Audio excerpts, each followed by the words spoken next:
Hi hello friends, இது உங்கள் A to A TNPC channel. இந்த சேனலுக்கு உங்களை அன்புடன் வரவேற்கிறேன். இப்போ நம்ம இந்த சேனலில் என்ன இப்போ பார்க்க போகிறோம்னு கேட்டிங்கன்னா, நம்ம குரூப் 4க்கான சிலபஸ் இப்போது ரிலீஸ் பண்ணியிருக்கிற சிலபஸ் டிஎன்பிசி அஃபிஷியல் வெப்சைட்டில் இப்போ விட்டுருக்கிற சிலபஸ், புதுசாக ரிலீஸ் பண்ணியிருக்கிற சிலபஸ் குரூப் 4 சிலபஸ் தான் நம்ம இப்போ பார்க்க போகிறோம்.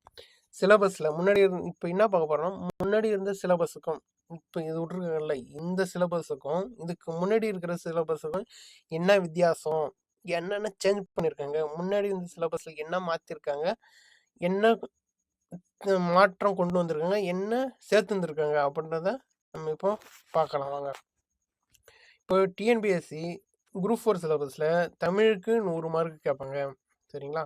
தமிழுக்கு 100 மார்க்கு, ஜிகேவில் 75 மார்க்கு, மேக்ஸ் அதாவது ஆப்டிடியூட் அண்டு மென்டல் எபிலிட்டியில் எவ்வளோ கேட்பாங்கன்னா 25 மார்க் கேட்பாங்க. டோட்டலாக 200 மார்க். குரூப் 4 சிலபஸ் 200 மார்க் கேட்பாங்க, சரிங்களா? குரூப் 4 சிலபஸ் 200 மார்க்குக்கான சிலபஸ் கொடுத்துருக்காங்க. இதுதான் எத்தனை கொஷின் கேட்பாங்க அப்படின்றதுக்கான ஒரு ஓவரால் எக்ஸ்ப்ளனேஷன், சரிங்களா? தமிழில் 100 கேட்பாங்க, ஜிகேவில் 75, மேக்ஸில் 25. இதுதான் குரூப் 4 கொஷின் பேட்டர்ன். இப்படி தான் இருக்கும், அப்படி தான் அதுலேயும் சொல்லியிருக்காங்க.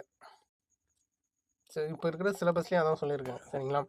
இப்போது நம்ம என்ன பார்க்க போகிறோம், தமிழுக்கான சிலபஸ் பார்க்க போகிறோம், சரிங்களா? தமிழுக்கான சிலபஸ் இப்போ இருக்கிற தமிழ் சிலபஸுக்கும் இதுக்கு முன்னாடி இருக்கிற தமிழ் சிலபஸுக்கும் மிகப்பெரிய வேறுபாடு இருக்குது. முன்னாடி இந்த தமிழ் சிலபஸில் வெறும் ஃபுல் அண்ட் ஃபுல் மனப்பாடம் பண்ணி கிட்டத்தட்ட 100%, 75% மனப்பாடம் பண்ணி எழுதுகிற அளவுக்கு இருந்தது சிலபஸ். ஆனால் இப்போ கொண்டு வந்திருக்கிற சிலபஸ் மனப்பாடம் பண்ணுறதை குறைச்சிட்டாங்க. புரிஞ்சுக்கிட்டு தெளிவு பண்ணிக்கிட்டு புரிஞ்சுட்டு எழுதுகிற மாதிரி சிலபஸ் இப்போ கொண்டு வந்துட்டாங்க. அப்போது முன்னாடி இந்த சிலபஸ் மனப்பாடம் பண்ணி எழுதுகிற மாதிரி இருந்தது. ஆனால் இப்போ இருக்கிற சிலபஸ் தெளிவாக புரிஞ்சுக்கிட்டு படித்து எழுதுகிற போல் இப்போ சிலபஸ் கொண்டு வந்துட்டாங்க. இது மிகப்பெரிய மாற்றம் தான். நம்ம தமிழ் மீடியம் படிக்கிற பசங்களுக்கு இது கொஞ்சம் வரப்பிரசாதமே சொல்லலாம், சரிங்களா? சரி வாங்க, இப்போது தமிழில் மொத்தம் 100 கொஷின் கேட்டாங்களா? தமிழில் 100 கொஷின் கேட்டாங்க. இதே முன்னாடி இந்த சிலபஸில் part A, part B, part சின்னு இருந்தது, சரிங்களா? Part A, part B, part சின்னு இருந்தது. பார்ட் ஏவில் 30லேருந்து 33 கொஷின் கேட்பாங்க, பார்ட் பியில் 30லேருந்து 33 கொஷின் கேட்பாங்க, பார்ட் சியில் 30லேருந்து 33 கொஷின் கேட்பாங்க, சரிங்களா? கிட்டத்தட்ட இதிலே 100 கொஷின் கேட்பாங்க. இதே ஒன்றில் ஏறும் இறங்கும், அது போடலாம். மொத்தம் 100 கொஷின் கேட்பாங்க. பார்ட் ஏன்றது முன்னாடி இலக்கணமாக இருந்தது, பார்ட் பி வந்து இலக்கியமாக இருந்தது, பார்ட் சி வந்து தமிழ் அறிஞர்களும் தமிழ் தொண்டுமாக இருந்தது, சரிங்களா? ஆனால் இப்போ இருக்கிற சிலபஸில் என்ன பண்ணியிருக்காங்கன்னு கேட்டால், இலக்கணத்துக்கு முக்கியத்துவம் கொடுத்துட்டாங்க. ஏன்னா இப்போ புரிஞ்சு படிக்கணும்னு சொல்லிட்டாங்கல்ல, புரிஞ்சு படித்தாதான் எக்ஸாம் கொஷின் அட்டன் பண்ண முடியுன்ற அளவுக்கு சிலபஸ் கொடுத்துட்டாங்க. முன்னாடியும் இலக்கண பாட்டிலேருந்து இலக்கண பகுதியிலேருந்து மட்டும் 30லேருந்து 35 கொஷின் கிட்ட வரும். ஆனால் இப்போ இருக்கிற சிலபஸ் படி இலக்கணத்தில் மட்டும் 85 கொஷின் வருது, சரிங்களா? இலக்கணத்தில் மட்டுமே 85 கொஷின் வருது. முன்னாடி இருக்கிற இலக்கியம், தமிழ் அறிஞர்களும் தமிழ் தொண்டுலேருந்து ஒரு 65 கொஷின் கிட்ட வந்தது முன்னாடி இந்த சிலபஸில், சரிங்களா? முன்னாடி இந்த சிலபஸில் 60லேருந்து 65 கொஷின் கிட்ட வந்தது. ஆனால் இப்போ இருக்கிற சிலபஸ் படி 15 கொஷின் தான் வருது. முன்னாடி இருந்த சிலபஸ் படி இலக்கணத்தில் 30லேருந்து 35 கொஷின் வந்தது முன்னாடி இருந்த சிலபஸ் படி. இதுலேருந்து 60லேருந்து 65 கொஷின் வந்தது. ஆனால் இப்போ எந்த அளவுக்கு மாற்றம் கொண்டு வந்துருக்காங்கன்னு பாருங்கள். 30லேருந்து 35 ஆனது 85 ஆயிடுச்சு, 60லேருந்து 65 15 ஆயிடுச்சு, சரிங்களா? அப்போ இந்த அளவுக்கு மாற்றம் கொண்டு வந்துட்டாங்க. இப்போ நம்ம தெளிவாக புரிஞ்சுக்கிட்டு படிக்கணும். இலக்கண பகுதியில் தெளிவாக புரிஞ்சுக்கிட்டு படித்தா தான் நம்ம கொஷின் அட்டன் பண்ண முடியும். சரி வாங்க, அது என்னான்ட்டு நம்ம இப்போ தெளிவாக பார்க்கலாம். இப்போ ஓரளவுக்கு உங்களுக்கு தெரிஞ்சிருக்குன்னு நினைக்கிறேன், எந்தெந்தலேருந்து எப்படி எவ்வளோ கொஷின் வருது அப்படின்னு சொல்லிட்டு. இப்போது இலக்கண பகுதியிலேருந்து இலக்கண பகுதியிலிருந்து முன்னாடி part A, part B, part சின்னு பிரிச்சு வச்சிருந்தாங்கல்ல. இப்போ அழகு 1, 2, 3 அப்படின்னு சொல்லிட்டு அழகு 7 வரைக்கும் பிரிச்சு வச்சிருக்காங்க. சரிங்களா? இப்போ அழகு 1ல இலக்கணம் குறித்து கொஸ்டின் கேட்குறாங்க. இலக்கணம் குறித்து கொஸ்டின் வருது. அது என்னன்னா பிரித்து எழுதுதல், எழுத்து இலக்கணம். எழுத்து இலக்கணத்துக்கு பிரித்து எழுதுதல். இலக்கணம் மொத்தம் எத்தனை வகையா இருக்கு? இலக்கணம் மொத்தம் 5 வகை இருக்கு. எழுத்து இலக்கணம், சொல் இலக்கணம், பொருள் இலக்கணம், அணி இலக்கணம், யாப்பு இலக்கணம் அப்படின்னு சொல்லிட்டு 5 வகையா இருக்கு இலக்கணமே. ஆனா இப்போ இருக்கிற சிலபஸ் படி 2 இலக்கணம் கேட்குறாங்க. 2 இலக்கணம் கொடுத்துருக்காங்க சிலபஸ்ல. எழுத்து, சொல் 2 இலக்கணம் கொடுத்துருக்காங்க. அப்போ எழுத்து இலக்கணத்துல பிரித்து எழுதுகன்னா ஒண்ணுமே கிடையாது. இப்போ பசுமை கூட்டல் இலை எப்படி பிரியும்? பாசிலை அப்படின்னு சொல்லிட்டு சொல்றாங்களா? பசுமை கூட்டல் இலை எப்படி பிரியும்? பசுமை கூட்டல் இலை, இப்போ பாசிலைன்றதுதான் பசுமை கூட்டல் இலை புரியும். நானிலம் எப்படி புரியும்? 4 கூட்டல் நிலம். செம்பயிர் எப்படி பிரியும்? செம்மை கூட்டல் பயிர். சரிங்களா? அப்படின்னு தான் படிப்போம். இப்போ படிக்கல, நம்ம 6ஆவதுல இருந்து 12ஆம் வகுப்பு படிக்கிற வரைக்குமே இந்த பிரித்தெழுதுக சேர்த்தெழுதுக மேஜர் ரோல் ப்ளே பண்ணும். கிட்டத்தட்ட ஒரு 5-6 கொஸ்டின் வரும் இந்த பிரித்தெழுதுக சேர்த்தெழுதுலேருந்து. இது படிக்காம நம்ம வந்திருக்க மாட்டோம். அதுதான் இங்க கொண்டு வந்திருக்காங்க. இந்த பிரித்தெழுதுக எதன்படி சேரும்? இந்த சேர்த்தெழுதுக எதன்படி சேரும்னு கேட்டாலும் புணர்ச்சி விதிகள் இருக்கு. புணர்ச்சி விதிப்படிதான் பிரியும், புணர்ச்சி விதிப்படிதான் சேரும். அதான் பிரித்தெழுதுக சேர்த்தெழுதுகன்னா ஒண்ணுமே கிடையாது. இரண்டாவது ஒரு சொல் பிரிஞ்சிருக்கும், அது ஒன்னா சேர்க்கணும். இப்போ பசுமை கூட்டல் இலை 2ஆ பிரிஞ்சிருக்கு. அது எப்படி சேர்க்கணும்? பாசிலை அப்படின்னு பிரியும். செம்மை கூட்டல் பயிர் எப்படி சேரும்? செம்பயிர் அப்படின்ட்டு பிரியும். 4 கூட்டல் நிலம் எப்படி சேரும்? நானிலம் அப்படின்ட்டு சேரும். இதுதான் பிரித்தெழுதுக்கும் சேர்த்ததுக்கும் ஒண்ணு இன்டர்லிங்க். அடுத்து சந்திப்பிழைனா ஒண்ணும் இல்லை, கசதப, அதாவது வல்லினம் மிகும் இடம் மிகா இடம், வல்லினம் மிகும் இடம் மிகாம் இடம். இதை படிச்சுக்கிட்டா தெளிவாக படிச்சுக்கிட்டு இந்த சந்திப்பிழையை போட்டுடலாம். அடுத்து குறில் நெடில் வேறுபாடு. குறில் மொத்தம் எத்தனை இருக்கு? 5 இருக்கு. நெடில் எத்தனை இருக்கு? 7 வார்த்தை இருக்கு. இது எதுலன்னா நம்ம உயிர் எழுத்துக்கள்ல. சரிங்களா? அது போல உயிர்மை எழுத்துல குறில் நெடில் வேறுபாடு இருக்கு. இப்ப கொக்குக்கு கோக்குன்னு கொடுத்துட்டு இந்த இடத்துல எது சரியான வார்த்தை வரும் அப்படின்னு சொல்லிட்டு கேட்பாங்க. சரிங்களா? இது போலதான் குறில் நெடில் வேறுபாடு. இப்ப புரியுதுங்களா? குறில் நெடில் வேறுபாடு அது போல வரும். அடுத்தது நெக்ஸ்ட் பார்க்கக்குள்ள லகர வேறுபாடு. அடுத்து நகர வேறுபாடு, ரகர வேறுபாடு. இது ஒண்ணுமே கிடையாது, மயங்கொலி எழுத்துக்கள் தான். இது அப்படியே ஒரே லைன் பார்த்தோன்னா மயங்கொலி எழுத்துக்கள் சொல்றாங்க. இப்போ எக்ஸாம்பிள் பார்த்துக்கலாம். பள்ளி, இந்த பள்ளி பெரிய எல்லு சின்ன இல்லை. இந்த பள்ளின்றது பள்ளிக்கூடத்தை சொல்லுவாங்க. இந்த பள்ளி அப்படின்றது எதை சொல்லுவாங்க? நம்ம செவத்துல இருக்குல்ல பள்ளி, அதை சொல்லுவாங்க. அது மாதிரி பள்ளி. மரம். இந்த மரம் வெளியில இருக்கிற மரம் சொல்லுவாங்க. இது உள்ளுக்குள்ள இருக்கிற மரம். இந்த மரம்ன்றது வீரம். இது வீரத்தை குறிக்குது. இந்த மரம்ன்றது வீரம். புரியுங்களா? அது போலதான் அது. அடுத்தது இணை எழுத்துக்கள் அறிதல்.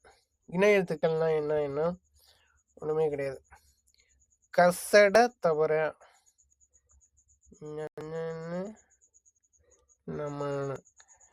இப்போ காவுக்கு இணையத்து ஞா, சாவுக்கு இணையத்து ஞா, டாவுக்கு இணையத்து நா, தாவுக்கு இணையத்து நா, பாவுக்கு இணையத்து மா, ராவுக்கு இணையத்து நா. இது போல இணையெழுத்து கொடுத்துட்டு பொருந்தாதது எது, பொருந்துவது எது அப்படின்னு சொல்லிட்டு இணையெழுத்தை கண்டுபிடிக்க சொல்லுவாங்க. இனவெழுத்துக்கள் கண்டுபிடித்த சொல்லுவாங்க. அடுத்து சுற்றெழுத்துக்கள்.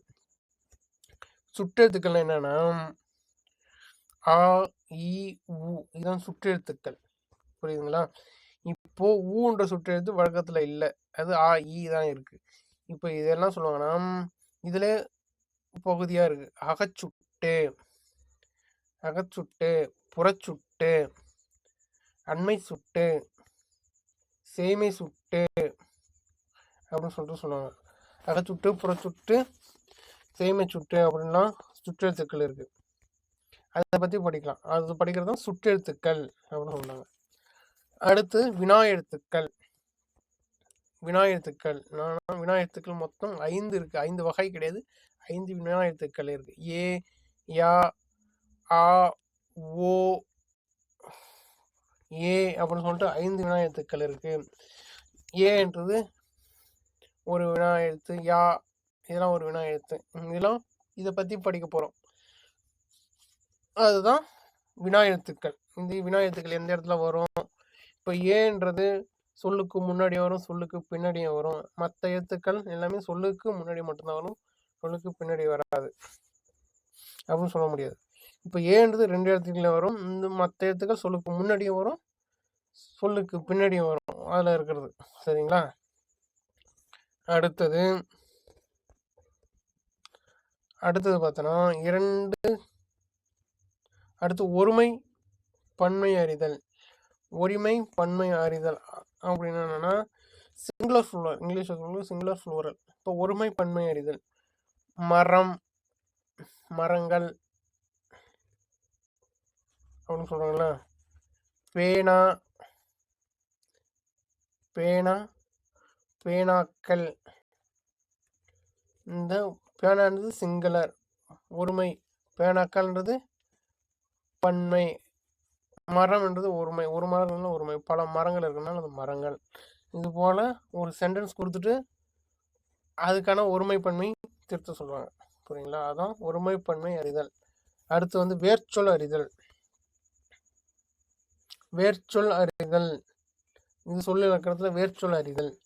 இப்ப ஒண்ணும் கிடையாது. வேர்ச்சொல்னா என்னன்னா வந்தான் இருக்கு, வந்தான், வந்தான் இருக்குங்களா. இப்போ இந்த வா வந்தான்றதுக்கான வேர்ச்சொல் என்னன்னு பார்த்தா வா. இதுதான் வா. இந்த வேர்ச்சொல்லின் அந்த அடிச்சொல்லின் அடிப்படையா வைத்துதான் இந்த வினைமுற்று, வினையச்சம், வினையால் அணையும் பெயர், பெயரச்சம் இது எல்லாமே இதோட இந்த வா அப்படின்ற ஒரு வேர்ச்சொல்லை அடிப்படையா வச்சுதான் இந்த அனைத்து சொற்களும் வருது. ஏன்னா வினைமுற்று வந்தான், வந்துட்டான், அப்ப இது ஒரு வினைமுற்று, வினைமுற்று குறிக்கிறது. வினையச்சம் வந்து, வினையச்சம் வந்து அப்படின்னா வினையச்சத்தை சொல்லுவாங்க. வினையால் அணையும் பெயர்னா வந்தவன், வந்தவர் அப்படின்னு சொல்லிட்டு சொல்லுவாங்க வினையால் அணையும் பெயர். அப்புறம் பெயரச்சம்னா வந்த பையன் அப்படின்னு சொல்லிட்டு சொல்லுவாங்கல்ல, அதான் பெயரச்சம். ஒரு பெயரை கொண்டு முடிந்தால் அது பெயரச்சம். ஒரு வினை ஒரு பெயரை கொண்டு முடிந்தால் அது பெயரச்சம். அதெல்லாம் நம்ம தெளிவா பின்னாடி வர வகுப்புல பார்க்கலாம். அடுத்தது அயர் சொல். அயர் சொல்னா வேற இங்கிலீஷ் கொடுத்துட்டு அதுக்கு இணையான தமிழ் சொல் என்னன்னு கேட்கலாம். அடுத்தது அயர் சொல், தமிழ் சொல். அதான். அடுத்து எதிர்ச்சொல். எதிர்ச்சொல்னா அருகில். அருகிலுக்கு எதிர்ச்சொல்னா தொலைவில் அப்படின்னு சொல்லிட்டு சொல்லுவாங்கல்ல. எதிர்ச்சொல் கண்டுபிடிப்போம்ல, அதான் இது. அருகில், தொலைவில் அப்படின்னு சொல்லுவோம். அடுத்து வினைச்சொல். இந்த அடிச்சொல்ல இருந்தா வரப்போகுது வினைச்சொல். வந்தான்றதே ஒரு வினைச்சொல் தான். வந்தான் அப்படின்றதே ஒரு வினைச்சொல் தான். வினைச்சொல்ல கண்டுபிடிக்கணும். வந்தான்றது வினைமுற்று தான். அது வந்தான்றது ஒரு வினையதான குறிக்குது. அதான் வினைச்சொல் அப்படின்னு சொல்லுவாங்க. எழுத்துப்பிழை, ஒற்றுப்பிழை. எழுத்துப்பிழை, ஒற்றுப்பிழை அறிதல். இப்போ முன்னாடி பார்த்தோம்ல சந்திப்பிழை, அதே தான் இதுவும். எழுத்துப்பிழை, ஒற்றுப்பிழை அறிதல். அடுத்து 2 வினைச்சொற்களின் வேறுபாடு. 2 வினைச்சொற்கள்னா இப்போ வினைமுற்று ஒரு 3 கொடுத்துட்டு தனியா வினைநாயகம் 1 கொடுத்துட்டு இதுல எது பொருந்தாம இருக்கு அப்படின்னு சொல்லிட்டு கேட்பாங்க. அப்போ பொருந்தாத இருக்கிறது இந்த 1 தான். இப்போ 3 பொருந்தது, இந்த 1 தான் பொருந்தல. அது போல கேட்கலாம். அடுத்தது சொல்லகராதி. சொல்லகராதி அழகு 2ல சொல்லகராதி கேட்டிருக்கேன். இதுல என்னன்னா எதிர்ச்சொல்லை எடுத்து எழுதுதல். இப்போ முன்னாடி பார்த்தோம்ல எதிர்ச்சொல்லு, அதுதான். இப்போ ஒரு 4 எதிர்ச்சொல் கேட்டுட்டு 3த்துல பொருந்தி இருக்கும். ஒண்ணுல பொருந்தி இருக்காது. அப்ப பொருந்தாதது எதுன்னு கேட்பாங்க. இப்போ 3த்துல பொருந்தாம இருக்கும், 1த்துல பொருந்தி இருக்கும். அப்போ பொருந்தன எதிர்ச்சொல் எது அப்படின்னு சொல்லிட்டு கேட்கலாம். சரிங்களா? அடுத்து ஓரெழுத்து ஒரு மொழி. ஓரெழுத்து ஒரு மொழி. ஓரெழுத்து ஒரு மொழியில மொத்தம் எத்தனை இருக்கு? 42 ஓரெழுத்து ஒரு மொழி இருக்கு. எக்ஸாம்பிள் பார்த்தீங்கன்னா ஐ அப்படின்றது தலைவனை குறிக்குது. ஐனா தலைவன். தீனா நெருப்பு. கைனா ஒழுக்கம் அப்படின்லாம் சொல்றான்ல, அதான் ஓரெழுத்து ஒரு மொழி. உரிய பொருளை கண்டறிதல். ஒரு பொருள் தரும் பல சொற்கள். ஒரு பொருள் தரும் பல சொற்கள்னா எக்ஸாம்பிள் பார்த்தோன்னா ஒரு பொருள் ஒரே ஒரு பொருள் தான் தரும் பல சொற்கள்.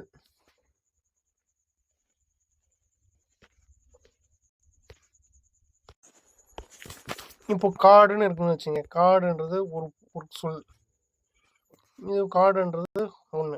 இப்போ காட்டுக்கு என்னென்ன பேர்லாம் இருக்கு? வனம் இருக்கா? வனம், அடரி, கான் இப்படின்னு சொல்லிட்டு சொல்லுவாங்களா? இது ஒரு பொருள். இது எல்லாத்துக்குமே பொருள் ஒன்று தான், ஆனால் சொற்கள் வேற வேற. அதுதான் ஒரு பொருள் பல சொற்கள் அப்படின்னு சொல்லிட்டு சொல்றாங்க. அடுத்தது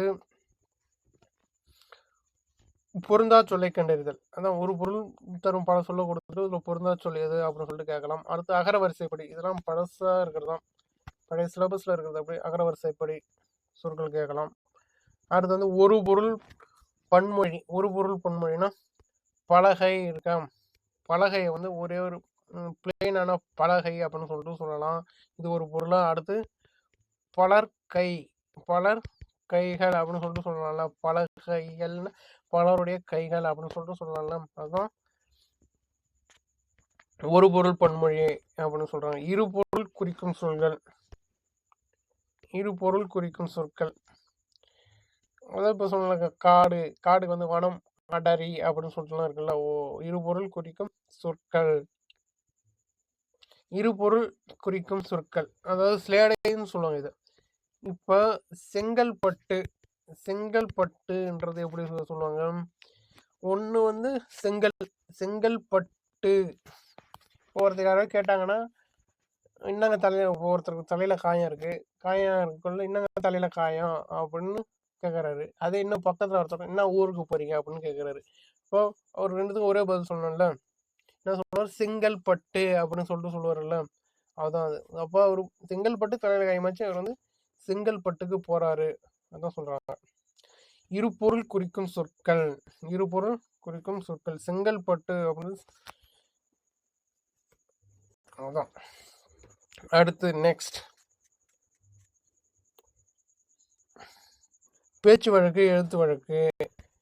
நம்ம சாப்பிட்டியா அப்படின்னு கேட்கறது பேச்சு வழக்கு. அப்ப சாப்பிட்டீர்களா அப்படின்னு கேட்கறது எழுத்து வழக்கு. சொல்லும் பொருளும் அறிதல். இது நம்ம ஸ்கூல் எந்த சைடில் எடுத்தாலும் இருக்கும்.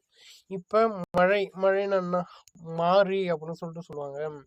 ஞாயிறுனா சூரியன். திங்கள்னா சந்திரன் அப்படின்னு சொல்லிட்டு சொல்லுவாங்களா. அதான் பொருள் அறிதல். ஒரு சொற்களுக்கு இணையான வேர்ச்சொல் அறிதல். ஒரு சொல்லுக்கு இணையான வேர்ச்சொல்.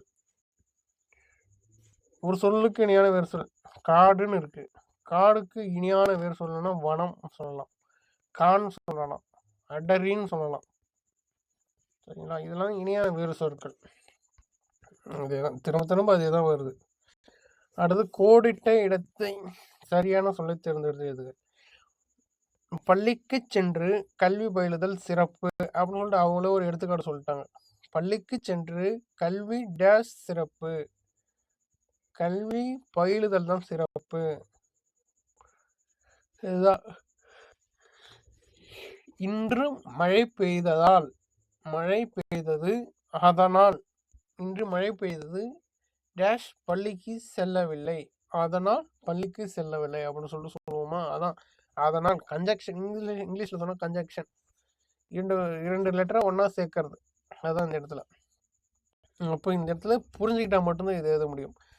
அதான். அடுத்தது வானில் டேஷ் தோன்றினால் மழை பெய்யும். வானில் மேகம் தோன்றினா தானே மழை பெய்யும். நட்சத்திரம் தோன்றினா மழை பெய்யுமா, இல்லை சூரியன் தோன்றினா மழை பெய்யுமா? அப்போ வானில் முகில் தோன்றினால்தான் மழை பெய்யும் அப்படின்னு சொல்லிட்டு அவங்களே எடுத்துக்காட்டு கொடுத்துருக்காங்க. பொருத்தமான பொருளை தேர்வு செய்தல். அதில் என்ன கொடுத்துருக்காங்க? ஊடகம்னா என்னென்னா தகவல் தொடர்பு சாதனம் அப்படின்னு சொல்கிறாங்க. சமூகன்றது என்ன? மக்கள் குழு. பொருத்தமான தேர்வு செய்யணும்னு சொல்லும் பொருளும் அறிதல் பார்த்தோம்னா அதே தான் இங்கே, வேற ஒன்றும் கிடையாது. அதே அப்படியே டிட்டோ. அடுத்து நெக்ஸ்ட் என்னன்னு கேட்டால் மருவுன்னா ஊர் பேரில் ஷார்ட் ஃபார்ம்னு சொல்லுவாங்க. இப்போ அது எப்படி சொல்லுவாங்கன்னு பார்த்தோன்னா மருவு, ஊர் பேர்களின் மருவு. இப்போ புதுச்சேரியை வந்து புதுவைன்னு சொல்லுவாங்க, மன்னார்குடிய மண்ணைன்னு சொல்லுவாங்க, மயிலாப்பூர் வந்து மயிலைன்னு சொல்லுவாங்க, கும்பகோணத்தை குடந்தைன்னு சொல்லுவாங்க, புதுக்கோட்டையை புதுகை அப்படின்னு சொல்லுவாங்க. அதெல்லாம் ஊர் பெயரோட மருவு. அடுத்தது பார்க்கக்குள்ள ஒரு ஓர் பேச்சு வழக்கு இணையலுக்கு ஒரு ஓர் வித்தியாசம் என்னான்னு கேட்பாங்க. அது என்னன்னா அது உயிர் எழுத்துக்கு முன்னாடி ஆலேருந்து வரைக்கும் ஓர் வரும். அதே உயிர்மை எழுத்துக்கு முன்னாடி ஒரு வரும். சரிங்களா? ஆவுலேருந்து வரைக்கும் உயிர் எழுத்துக்கு முன்னாடி ஓர் வரும், உயிர்மை எழுத்துக்கு முன்னாடி ஒரு வரும். இதை நம்ம தெளிவாக பார்க்கலாம். அதுதான் சொல்லுவாங்க. அடுத்தது பேச்சு வழக்கு சொற்களுக்கு இணையான தமிழ் சொற்களை எழுதுகள் அப்படின்னா என்னன்னு அவங்களே எக்ஸாம்பிள் கொடுத்துருக்காங்க பாருங்க. வெத்தலைன்னு சொல்லுவோமா, அது எப்படி? வெற்றிலைன்னு எழுதுவோம். நாற்காலி, வீட்டில் இருக்கிற அந்த நாற்காலி எடுத்து போடுறா அப்படின்னு சொல்லுவோம்ல, அது நாற்காலி இல்லை, நாற்காலி. புரியுதுங்களா? அதான். அடுத்தது பேச்சு வழக்கு தொடரில் உள்ள பிழை திருத்தம். பேச்சு வழக்கு தொடரில் உள்ள பிழை திருத்தம் அதே அவங்களே எக்ஸாம்பிள் கொடுத்துருங்க. நேற்று மழை பெஞ்சுது அப்படின்னு சொல்லுவாங்களா, அது அப்படி சொல்லக்கூடாது. இது வந்து பேச்சு வழக்கு. எழுத்து வகைகள் எப்படி சொன்னால் நேற்று மழை பெய்தது அப்படின்னு சொல்லிட்டு தான் சொல்லணும். இதுதான் எழுத்து வழக்கு, அதுதான் கொடுத்துருக்காங்க. அடுத்தது சொற்களை இணைத்து புதிய சொற்கள் உருவாக்குதல். அதான் அவங்க முன்னாடியே பார்த்தோம்ல, பயிலுதல் சிறப்பு கோடிட்ட இடங்கள் கொடுத்துருந்தாங்கல்ல, அதே தான் இங்கே வந்து கொஞ்சம் டிஃப்ரெண்டாக இருக்கும். அதான் கன்ஜெக்ஷன். இன்று மழை பெய்தது, அதனால் நான் பள்ளிக்கு செல்லவில்லை அப்படின்னு சொல்லிட்டு ஒரு ஆதலால் ஏனெனில் அப்படின்னு சேர்க்கிறோம்ல, அதுதான் கன்ஜெக்ஷன் வேர்டு. அதான் பொருத்தமான சொற்களை இணைத்து புதிய சொல் உருவாக்குதல். மற்றும், அல்லது, அதனால், வரை, பின்பு இதெல்லாம் சேர்த்து ஒரு எக்ஸாம்பிளே கொடுத்துருக்காங்க. நான் காட்டிற்கு சென்றேன் டேஷ் புலியை பார்த்தேன். நான் காட்டிற்கு சென்றதுனால தான் புலியை பார்த்தான், அதனால் நான் புலியை பார்த்தேன் அப்படின்னு சொல்றாங்க. இன்னொரு எக்ஸாம்பிள் கொடுத்துருக்காங்க. மாலை நேரம் முடியும் வரை விளையாடுவேன். மாலை நேரம் முடியும் டேஷ் விளையாடுவேன். வரை மாலை நேரம் முடியும் வரை விளையாடுவேன்.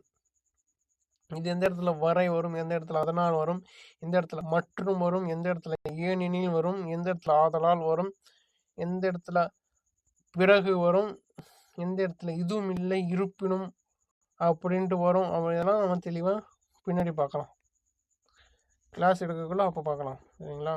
இப்போ எக்ஸாம்பிளுக்காக இதெல்லாம் சொல்கிறோம். அடுத்தது பொருள் தரும் ஓர் எழுத்து. அங்கே ஓர் எழுத்து ஒரு மொழி பார்த்தோம்னா இதே தான் இங்கே. அங்கே முன்னாடி ஓர் எழுத்து ஒரு மொழி பார்த்தல, இங்கே பார்த்தோம் இந்த ஒரு சொல்லகிறதுல ஓர் எழுத்து ஒரு மொழி பார்த்தோம்னா அதே தான் இங்கே. அதுதான் பொருள் தரும் ஓர் எழுத்து. ஆனா பசு, ஈனா கோடு, தைனா மாதம், தீனா நெருப்பு. இதுதான், வேற ஒன்றுமே கிடையாது. அடுத்து வந்து பல பொருள் தரும் சொல்லு. கமலம்னா கஞ்சம், முன்னறி, பங்கயம், இது எல்லாமே தாமரை குறிக்கும். அதான் பல சொற்கள். முன்னாடி பார்த்தோம்ல, காடுக்கு என்ன குறிக்கும்? பல சொற்கள். வனம், கான், அடர்த்தி அப்படின்னு சொல்லிட்டு பார்த்தோம்ல, அதே தான் இங்கே. எல்லாமே ரிப்பீட்டடாக தான் இங்கே வருது. இதெல்லாம் படிக்க ஈஸியாகவே இருக்கும். அடுத்து வந்து எழுதும் திறன் ஏன்னு கொடுத்தாங்க. நம்ம வந்து இப்போ கவர்மெண்ட் வேலைக்கு போக போகிறோம். அங்கே அஃபிஷியலாக ஏதாவது ரைட்டிங் ஒர்க் இருக்கும். அந்த ரைட்டிங் ஒர்க்கில் நம்ம தெரியாமல் இருக்க கரெக்டாக எழுதணுன்றது வந்து எழுதும் பயிற்சி கொடுத்துருக்காங்க. இதில் வந்து கிட்டத்தட்ட ஒரு 15 கொஸ்டின் கேட்குறாங்க. சொற்களை ஒழுங்குபடுத்தி சொற்றொடர் அமைத்தல். இது என்னன்னா திருக்குறள் கொடுத்துருக்காங்க. திருக்குறள் பழைய பாடம் இருந்த போல தான் திருக்குறள் கொடுத்துட்டாங்க. திருக்குறள் கொடுத்துட்டு அந்த லெட்டர்லாம் மாற்றி போட்டுட்டு இது சரியாக வரிசைப்படுத்துக அப்படின்னு சொல்லிட்டு சொல்லுவாங்க. அதான். அடுத்து வந்து தொடர் வினைகள். செய்வினை, செயற்பாட்டு வினை, தன்வினை, பிறவினை, இதெல்லாமே பழைய சிலபஸில் இருந்தது. இதையும் பார்க்கலாம். செய்வினை என்னன்னா, செயற்பாட்டு வினை என்னன்னா, தன்வினைனா என்ன, பிறவினைனா என்ன அப்படின்னு சொல்லிட்டு பார்க்கலாம். அடுத்து வந்து ஒருமை பன்மை. ஒருமை பன்மை பிழை அறிதல். அதேதான் ஒருமை பன்மை அறிதல் இங்கே பார்த்தோம்னா அதே தான் இங்கே ஒருமை பன்மை பிழை இருந்து சரியான தொடர் அறிதல். அதே தான் இங்கே. ஆனால் இது கொஞ்சம் டிஃப்ரெண்ட்டாக வேற ஒரு தொடரை கொடுத்து ஒருமை பன்மை கேட்பாங்க. அடுத்து வந்து மரபு. மரபு தமிழில் திணை மரபு இருக்கு, பால் மரபு இருக்கு, நிறைய மரபு இருக்கு, ஒளி மரபு இருக்கு, தொகை மரபு இருக்கு அப்படின்னு சொல்லி நிறைய மரபு இருக்கு. என்னன்னா திணை மரபு வந்து உயர்திணை அம்மா வந்தது அவங்க அம்மா வந்ததை சொல்லுவாங்க. உயர்திணை அம்மா வந்தால் தானே சொல்லுவாங்க, அதுதான் அம்மா வந்தாள். அடுத்து வந்து அக்ரிணை வந்து மாடுகள் நனைந்ததுன்றத சொல்லுவோம். மாடுகள் நனைந்தன அப்படிதானே சொல்லுவோம், அதான். அடுத்தது பால் மரபு. இது வந்து ஆண் பால் எப்படி சொல்லுவாங்கன்னா அவன் வந்ததுன்னு சொல்லுவாங்க, அவன் வந்தான்னு சொல்லுவாங்க. அடுத்து பெண் பால் எப்படி சொல்லுவாங்கன்னா அவள் வந்ததுன்னு சொல்லுவோம், அவள் வந்தாள் தான் சொல்லுவோம். பலர் பால் எப்படி சொல்லுவோம், அவர்கள் வந்தார்கள் அப்படின்னு தான் சொல்லுவோம். அவர்கள் வந்தார்கள், அவர்கள் வந்தனர் அப்படின்னு சொல்லுவோம். வந்தார்கள் சொல்லுவோம், அவர்கள் வந்தனர்னு சொல்லுவோம். ஒன்றன் பாடல் எப்படி சொல்லுவோம், ஒரே ஒண்ணுதான், அது வந்து அக்ரிணை. அது வந்தனன்னு சொல்ல மாட்டோம், அது வந்ததுன்னு தான் சொல்லுவோம். இது போல சொல்லுவோம். அடுத்தது காலமரபுல சொல்லுவோம், நேற்று மழை பெய்யுன்னு சொல்ல மாட்டோம், நேற்று மழை பெய்ததுன்னு சொல்லுவோம், முடிஞ்சு போனது. அதனால பெய்யுன்றது நிகழ்காலத்தை குறிக்குது, பெய்ததுன்றது இறந்த காலத்தை குறிக்கிறது.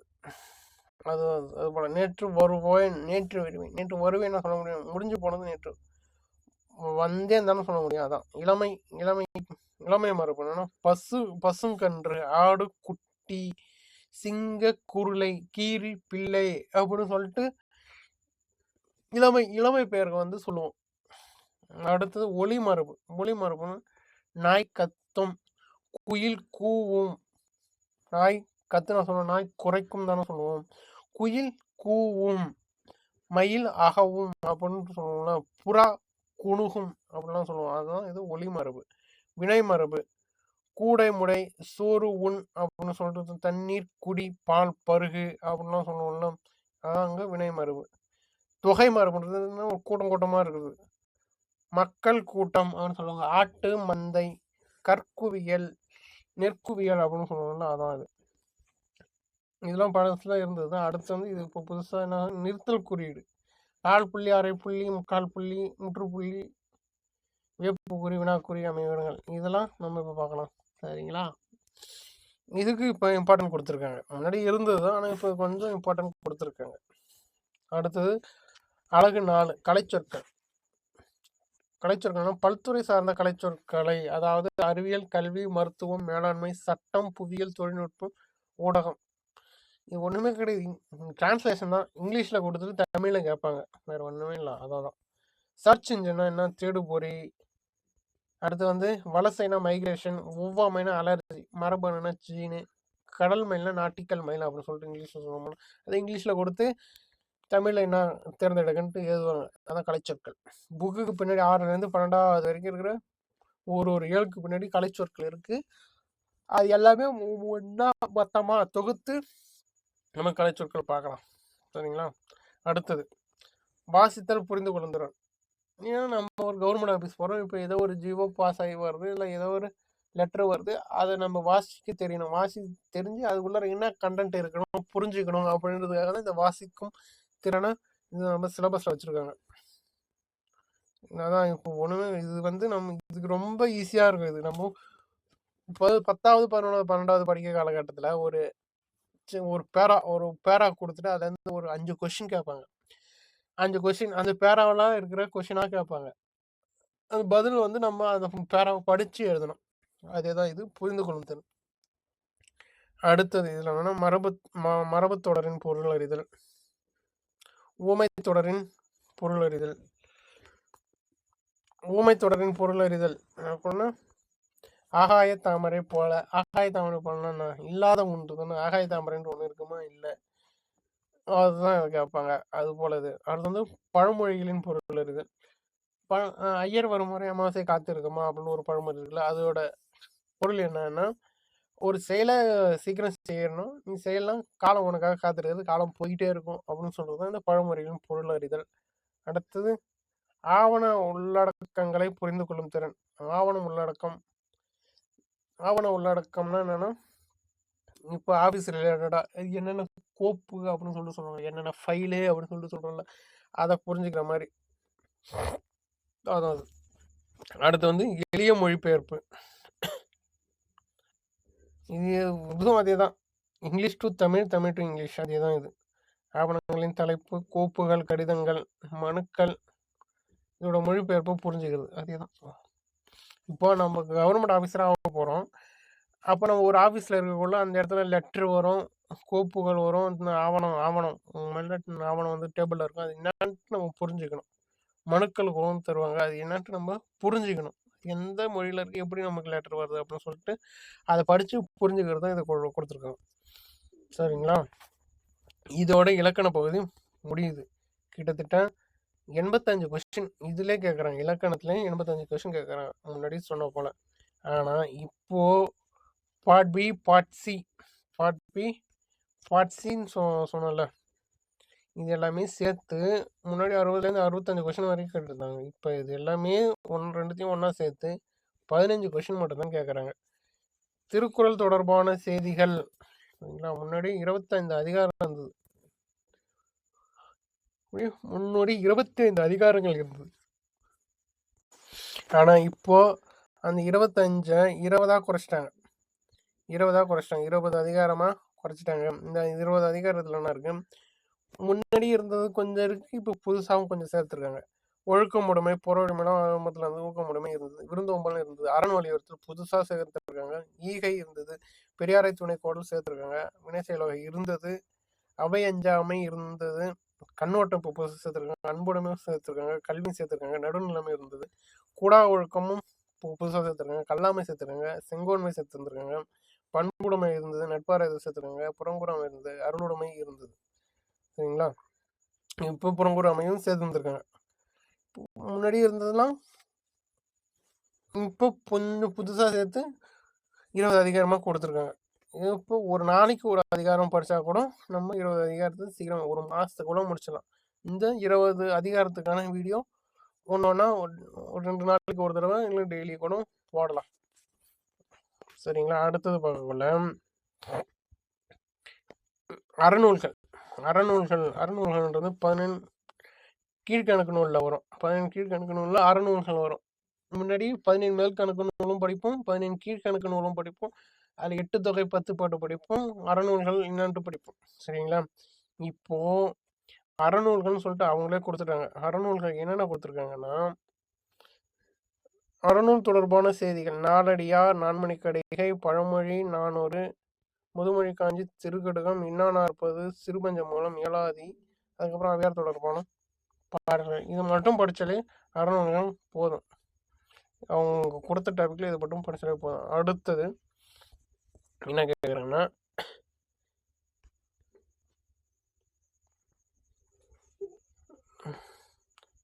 தமிழின் தொன்மை சிறப்பு, திராவிட மொழிகள் தொடர்பான செய்திகள் அப்படின்னு சொல்லிட்டு கேட்குறாங்க. அடுத்து வந்து உவே சாமிநாத ஐயர், மீனாட்சி சுந்தரம் பிள்ளை, லக்குவனார்,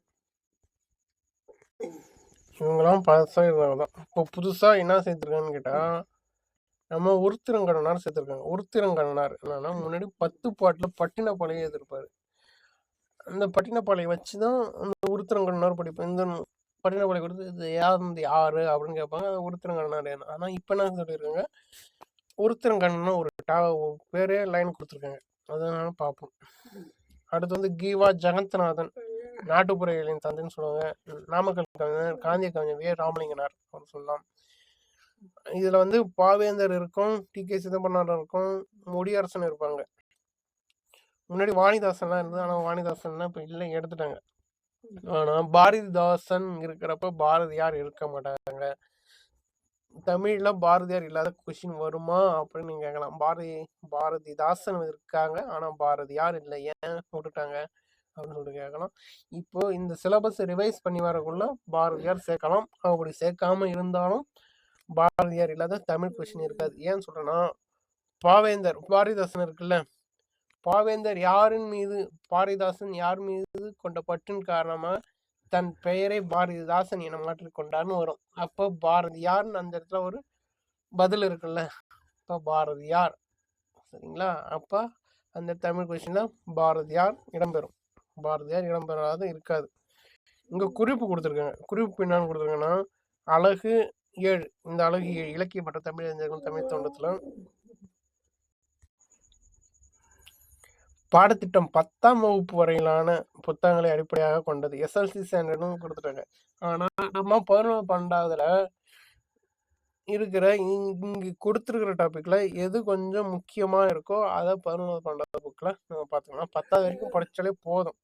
11 12 கொஞ்சம் எக்ஸ்ட்ரா இன்ஃபர்மேஷன் பார்த்துக்கலாம். இதுதான் நம்ம தமிழ் சிலபஸுக்கான ஓவரால் டீகோடிங் எக்ஸ்பிளனேஷன். இதுக்கான ஒரு டாபிக்கான வீடியோ ஒன்று நம்ம வகுப்பில் போடுறோம்.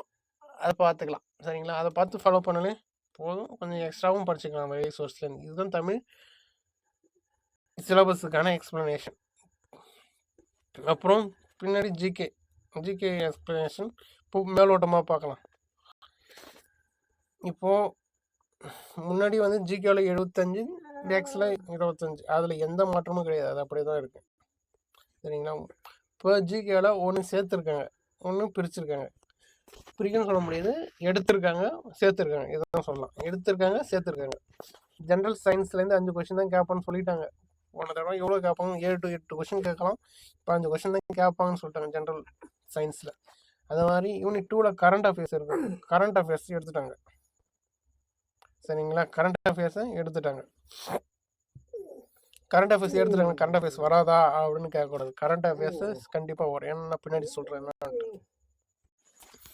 ஜாகிரஃபியில் 5 கொஸ்டின் தான் கேட்குறோம்னு சொல்லிட்டாங்க. இதில் எந்த மாறுபாடும் கிடையாது. அடுத்து வந்து ஹிஸ்ட்ரியும் ஐஎன்எம்மையும் ஒன்றா சேர்த்துறாங்க. முன்னாடி ஹிஸ்ட்ரி தனியாக இருந்தது, ஐஎன்எம் தனியாக இருந்தது. இப்போ ரெண்டுத்தையும் ஒன்றா சேர்த்து அதில் 10 கொஸ்டின் கேட்குறதா சொல்லிட்டாங்க. அடுத்து இந்தியன் பாலிட்டியில் 15 கொஸ்டின் கேட்குறாங்க. சிலபஸ் இதில் எந்த சிலபஸில் எந்த மாற்றமும் கிடையாது. ஆனால் 15 கொஸ்டின் கேட்குறதா சொல்லியிருக்காங்க. சரிங்களா? அடுத்தது unit 5ல் எக்கனாமியும் development administration in India in Tamil Nadu. சரிங்களா? Indian economy and development administration in Tamil Nadu. Indian எக்கனாமியும் unit 9ஐயும் ஒன்றா சேர்த்துறாங்க. முன்னாடி டெவலப்மெண்ட் அட்மினிஸ்ட்ரேஷன் இன் தமிழ்நாடு முன்னாடி வந்து யூனிட் 9ல் இருந்தது. அதை வந்து இப்போ எக்கனாமிக் கூட சேர்த்து 20 கொஸ்டின் எடுத்துட்டாங்க. எடுக்கிறதா சொல்லியிருக்காங்க. அடுத்து வந்து யூனிட் 6ல் வந்து தமிழர் பண்பாடு தமிழர் கலைகள் அப்படின்னு சொல்லிட்டு ஒரு யூனிட் 8. முன்னாடி வந்து யூனிட் 8ஆக இருந்தது. முன்னாடி நம்ம என்ன சொன்னோம்? தமிழில் பாரதியார் பற்றி இல்லைன்னு சொன்னோம். ஆனால் யூனிட் 8ல், அதாவது இப்போ இருக்கிற யூனிட் 5ல் பாரதியார் பற்றின கொஸ்டின் இருக்குது. அதனால் கண்டிப்பாக பாரதியார் பற்றின கொஸ்டின் வரும். சரிங்களா? அடுத்தது பார்க்கல மேக்ஸ், ஆப்டிடியூட் அண்டு ரீசனிங். சரிங்களா? இதில் வந்து ஆப்டிடியூடில் 15, ரீசனிங் 10. முன்னாடி வந்து ரெண்டுமே ஒன்றா இருக்கும். 25 கொஸ்டின் சொன்னாங்க. ஆனால் இப்போ தனியாக பிரித்து சொல்லிட்டாங்க. ஆப்டிடியூடில் 15 கொஸ்டின் கேட்போம், ரீசனிங்கில் 10 கொஸ்டின் கேட்போம் அப்படின்னு சொல்லிட்டு 25 கொஸ்டின் பிரிச்சுட்டாங்க. முன்னாடி 10 யூனிட்டாக இருந்தது. இப்போ என்ன பண்ணிட்டாங்க? 6 யூனிட்டாக மாற்றிட்டாங்க. அதாவது 6 + 1 7ஆக மாற்றிட்டாங்க. 6 + 1 முன்னாடி இருந்தது 9 + 1ஆக இருந்தது. முன்னாடி ஜிகேவில் 9 + 1ஆக இருந்தது. இப்போ 6 + 1ஆக மாற்றிட்டாங்க. 6 வந்து ஜிகே, 1 வந்து கரண்ட் அஃபேர், இது மேக்ஸு. இதில் ஐஎன்எம்மையும் ஹிஸ்ட்ரி ஒன்றா சேர்த்துட்டாங்க. இந்தியன் எக்கனாமி கூட யூனிட் 9 சேர்த்துட்டாங்க. சரிங்களா? அப்போது கரண்ட் அஃபேர்ஸ்னு ஒரு யூனிட் இருந்தது. எங்கே சார் போச்சு அப்படின்னு கேட்கக்குள்ள, கரண்ட் அஃபேர்ஸ் எங்கேயும் போகலாம், அங்கே தான் இருக்குது. ஆனால் உள்ளுக்குள்ளே இருக்குது. ஜாகிரஃபியில் கரண்ட் அஃபேர்ஸ் இருக்குது. பார்த்தீங்களா? ஜாகிரஃபி கொடுத்துட்டு கடைசியாக சொல்லியிருப்பாங்க கரண்ட் அஃபேர்ஸ், ஜாகிரஃபியில் கரண்ட் அஃபேர்ஸ். அடுத்து இந்தியன் பாலிட்டியில் கரண்ட் அஃபேர்ஸ் இருக்கும். இந்தியன் எக்கனாமியில் கரண்ட் அஃபேர்ஸ் இருக்கும். இப்போ மோஸ்ட்டாக இந்த கரண்ட் அஃபேர்ஸ் எங்கே ப்ளே பண்ண போகுதுன்னு கேட்டால், இந்த யூனிட் 5ல தான் ப்ளே பண்ண போகுது. Indian economy and development administration இன் தமிழ்நாடு. இப்போ யூனிட் 9 திட்டங்கள் வச்சாங்க தெரியுமா? அந்த திட்டம் இப்போ வந்து இங்க தான் ரொம்ப ப்ளே பண்ண போகுதுன்னு நம்ம எதிர்பார்க்கலாம் கரண்ட் அஃபேர்ஸில். அப்போ ஹிஸ்ட்ரியில் கரண்ட் அஃபேர்ஸ் வரும்னு கேட்டால் கண்டிப்பாக வராது. ஏன்னா ஹிஸ்ட்ரி வந்து நடந்து முடிஞ்சு போச்சு. அதனால கண்டிப்பாக கரண்ட் அஃபேர்ஸ் வராது. பாலிட்டியில் கரண்ட் அஃபேர்ஸ் இருக்குது, சயின்ஸில் கரண்ட் அஃபேர்ஸ் இருக்குது, சயின்ஸில் இருக்க பாருங்கள் கரண்ட் அஃபேர்ஸ், ஜியாகிரஃபியில் கரண்ட் அஃபேர்ஸ் இருக்குது, Indian economy and development administration தமிழ்நாட்டில் கரண்ட் அஃபேர்ஸ் இருக்குது. கண்டிப்பாக கரண்ட் அஃபேர்ஸ் படிக்கணும். சரிங்களா? இதுதான் தமிழ் அண்ட் ஜிகேவுக்கான ஓவரால் சிலபஸ் எக்ஸ்ப்ளனேஷன். பிடிச்சிருந்தா லைக் பண்ணுங்கள், கமெண்ட். உங்களுக்கு ஏதாவது புரியலனாலும் கமெண்ட் பண்ணுங்கள், இல்லை நான் ஏதாவது தப்பாக சொல்லியிருந்தாலும் கமெண்ட் பண்ணுங்கள், நான் திருத்திக்கிறேன். சரிங்களா? ஓகே, இது உங்கள் ஃப்ரெண்ட்ஸுக்கு ஷேர் பண்ணுங்கள். மீண்டும் நம்ம வரக்கூடிய காலகட்டத்தில் ஒரு டாப்பிக்கான தனித்தனி வீடியோவை நம்ம போடுறோம், அதை நீங்கள் பார்க்கலாம். நன்றி, வணக்கம்.